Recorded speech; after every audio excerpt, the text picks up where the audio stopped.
السلام علیکم ورحمۃ اللہ وبرکاتہ۔ محترم ناظرین، آج کی اس ویڈیو میں ہم اس بات کا ذکر کریں گے کہ حضور نبی کریم صلی اللہ علیہ وسلم کے پردادا حضرت ہاشم کا اصل نام کیا تھا۔ نبی کریم صلی اللہ علیہ وسلم قریشی ہونے کے ساتھ ساتھ نبی علیہ الصلوۃ والسلام کو ہاشمی بھی کہا جاتا ہے،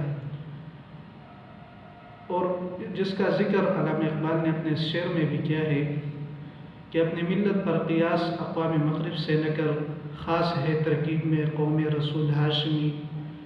تو یہی ہاشمی کی نسبت حضور نبی کریم صلی اللہ علیہ وسلم کے دادا حضرت ہاشم کی طرف ہوتا ہے، لیکن یہ ہاشم اس کا اصل نام نہیں تھا۔ حضرت ہاشم بہت زیادہ خوبصورت آدمی تھے، اسی وجہ سے ان کا ایک لقب قمر بھی ہے، ان کو قمر بھی کہا جاتا تھا، اور ان کا اصل نام جو ہے وہ عامر ہے، اور ہاشم اس کا لقب ہے۔ یہ لقب اس وجہ سے پڑا کہ ایک مرتبہ مکہ مکرمہ میں قحط پڑا، اور حضرت ہاشم کا قافلہ جب تجارت کا آیا تو موصوف نے اونٹوں کو ذبح کیا اور روٹیاں پکوائی، اور اس کو اونٹ کے گوشت کے شوربے میں ان کو توڑا اور سرید بنایا، تو اسی وجہ سے اور لوگوں کو کھلایا۔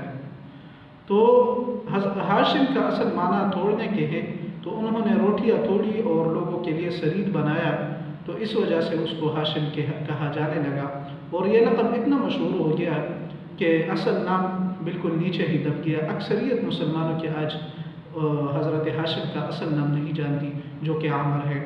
والسلام۔